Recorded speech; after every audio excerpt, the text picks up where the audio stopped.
संत महात्मा बसवेश्वर पुतळा परिसर सुशोभीकरणाकरिता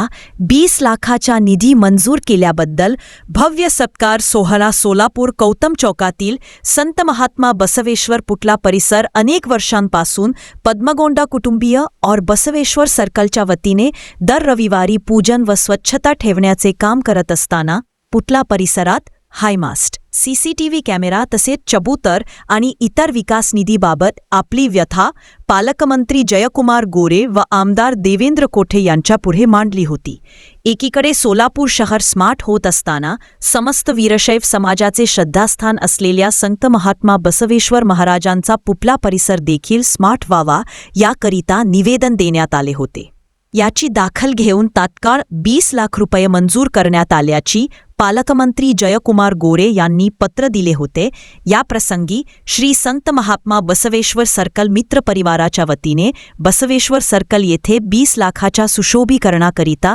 निधी मंजूर केल्याबद्दल आमदार देवेंद्र दादा कोठे यांचा सत्कार करण्यात आला।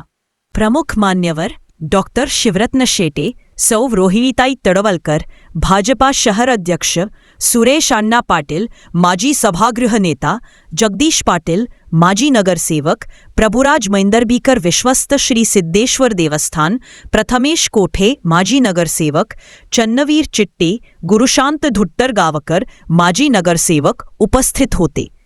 कार्यक्रमाप्रसंगी आमदार देवेंद्र कोठे यांच्या हस्ते दिनदर्शिका प्रकाशन सोहळा उत्साहात पार पडला। या प्रसंगी सागर आतनुरे, राजकुमार हंचाटे, वेणुगोपाळ जिल्हा पंतलू, केदार उंबरजे, गणेश चिंचोडी, आनंद मुस्तारे, विजय कुलथे, संजय साळुंखे, भीमाशंकर पडमगोंडसह लिंगायत समाजातील सर्व पदाधिकारी मोठ्या संख्येने उपस्थित होते। या कार्यक्रमाला तुम्ही आलं पाहिजे आणि म्हणून जो सततचा आग्रह रेटा मॅडमने म्हणल्यासारखं 550 फोन झाले, मेसेज झाले, तुम्ही कार्यक्रम करून घ्या, मी शुभेच्छा देतो, नाही तुम्ही आलंच पाहिजे, हा जो आग्रह त्यांचा होता त्याचंही मला कौतुक वाटतं की पाठपुरावा कसा करायचा असतो आणि यश पदरात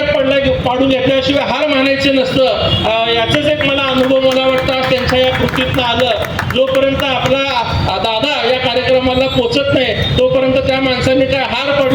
मानलेली नाही आहे। त्यामुळं मला उद्याची सुद्धा निश्चिंत खात्री वाटते की या सर्कलचा विकास असेल, महात्मा बसवेश्वर महाराजांच्या पुतळा परिसरात असेल किंवा वीरशैव लिंगायत भवनचा विकास असेल, हे पूर्ण झाल्याशिवाय का अक्षय गप्प बसणार असं मला दिसत नाही। आणि अक्षय तुमच्या या प्रत्येक सामाजिक कार्यात मी देखील तुमच्या सोबत असेल। मंचावर उपस्थित असलेले सगळे आपले ज्येष्ठ मार्गदर्शक यांचं सुद्धा आपल्या समाजामध्ये खूप अनेक वर्षाचं काम आणि त्यांचं योगदान आहे, त्यांचे अनुभव आहेत, त्या अनुभवाचा निश्चित आपण उपयोग करून मार्गदर्शन घेऊन महात्मा बसवेश्वर महाराजांना अभिप्रेत असलेलं काम निश्चित करून घेऊयात। आणि विशेषतः आज आपण महात्मा बसवेश्वर महाराजांच्या इथं मनोगत व्यक्त करताना मंगळवेढ्यातलं स्मारक सुद्धा होणं गरजेचं आहे। अधिवेशनामध्ये सुद्धा मी पालकमंत्री जयकुमार गोरे याबाबत बोललोय। पालकमंत्री जे पदसिद्ध अध्यक्ष आहेत त्या कमिटीचे ते सुद्धा त्यासाठी प्रयत्न करतायत, तर तोही विषय कशा पद्धतीने मार्गी लागेल यासाठी आपण सर्व लोक, मग यात कुठल्या राजकीय पक्षाची चौकट मध्ये न आणता आपण त्या गोष्टी पूर्ण करून घेऊयात हा विश्वास पुन्हा देतो। बसवेश्वर सर्कल या परिसराच्या सुशोभीकरण कामासाठी पालकमंत्री जयकुमार भाऊ गोरे व आमदार देवेंद्रदादा कोठे यांच्या माध्यमातून मी अक्षय अंजिखाने, मंडल अध्यक्ष भारतीय जनता पार्टी मध्य पूर्व मंडल, त्याचबरोबर बसवेश्वर सर्कल मित्र परिवार यांच्या माध्यमातून आम्ही सतत केलेल्या पाठपुराव्यामुळे या ठिकाणी या बसवेश्वर महाराज पुतळ्याच्या चबुतऱ्याचं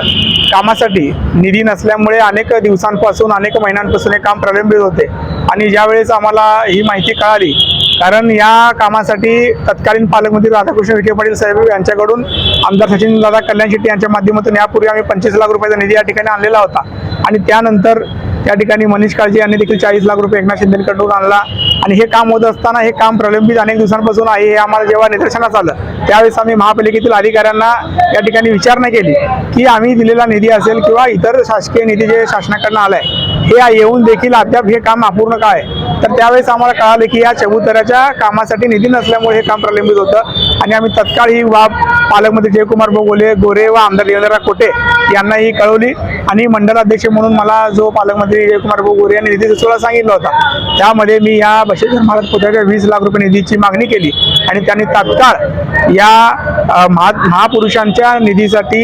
या ठिकाणी जे काम प्रलंबित राहिलं आहे ते त्याची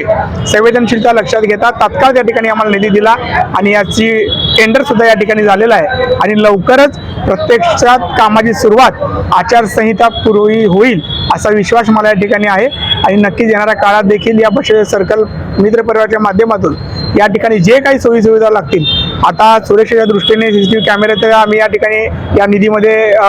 उल्लेख केलेला होता त्याचं देखील या ठिकाणी एस्टिमेटमध्ये ते घेण्यात आलेलं आहे. त्याचबरोबर स्मार्ट सिटीच्या धर्तीवर जे लाईट पोल लावण्यात आलेले आहेत ते लाईट पोल या ठिकाणी या परिसरामध्ये घेण्यात आलेले आहेत. त्यामुळं सोलापूर शहर स्मार्ट होत असताना या वीरशैव समाजाचा आराध्य दैवत असलेल्या बसवेश्वर महाराजांचं परिसर देखील सुशोभीकरण व्हावं ही मानसिकता आणि हे स्वप्न आमच्या कैलासवासी ओंकार पदमगोंडा याचा होतं आणि त्याच्या स्वप्नपूर्तीकडे आम्ही जातोय याचा आम्हाला मनस्वी मोठा आनंद आहे आणि त्याला ही खरी श्रद्धांजली या ठिकाणी ठरेल हेच विश्वास मला या ठिकाणी वाटतो. करण्यामध्येच कदाचित 5 मिनिट जातील त्यामुळं आदरणीय व्यासपीठ मी कौतुक करतो अभिनंदन करतो की एखादं शहर मोठं होतं म्हणजे काय इमारतीवरती मोठं होत नाही नगर विकासावरती मोठं होत नाही किती चांगले रस्ते यावर मोठं होत नाही ते मोठं होतं सांस्कृतिक वारसा कोणता आहे महाराष्ट्राच्या इतिहासामध्ये कोणत्या शहरात तुम्ही राहता असा प्रश्न जर कोणी करत असेल तर छाती अभिमानाने फुलून यावी गर्व वाटावा प्रत्येकाला महात्मा बसवेश्वरांच्या पदस्पर्शाने पावन झालेल्या आणि सिद्धरामेश्वरांच्या पदस्पर्शाने पावन झालेल्या सोलापुरात आम्ही राहतो हे सांगताना अभिमान आणि ज्या लोकप्रतिनिधीला हे कळतं की महाराष्ट्रामध्ये ज्या शहराचा सांस्कृतिक वारसा मोठा आहे जिथे 12व्या शतकात ती अनुभूती घ्यायची असेल तर जानेवारीमध्ये गड्डा यात्रेत लोक येतात आणि ते श्वेत वस्त्रधारी सिद्धरामेश्वरांचे भक्त ड्रोन कॅमेऱ्याने टिपल्यानंतर परदेशी पाहुण्यांचं सुद्धा हे मत असतं की जणू 12व्या शतकातला आभास आम्हास झाला.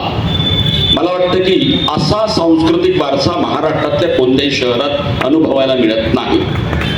लहान मुलांपासून ते कलेक्टर कमिशनर पर्यंत बाराबंदीच्या अंगरख्यामध्ये श्वेत वस्त्रधारी सोलापूर आणि म्हणून तो वारसा जपण्यासाठी 68 लिंगाचा विकास ही महत्वपूर्ण गोष्ट आदरणीय देवेंद्र दादांनी केली आहे म्हणून ते अभिनंदनास पात्र आहे.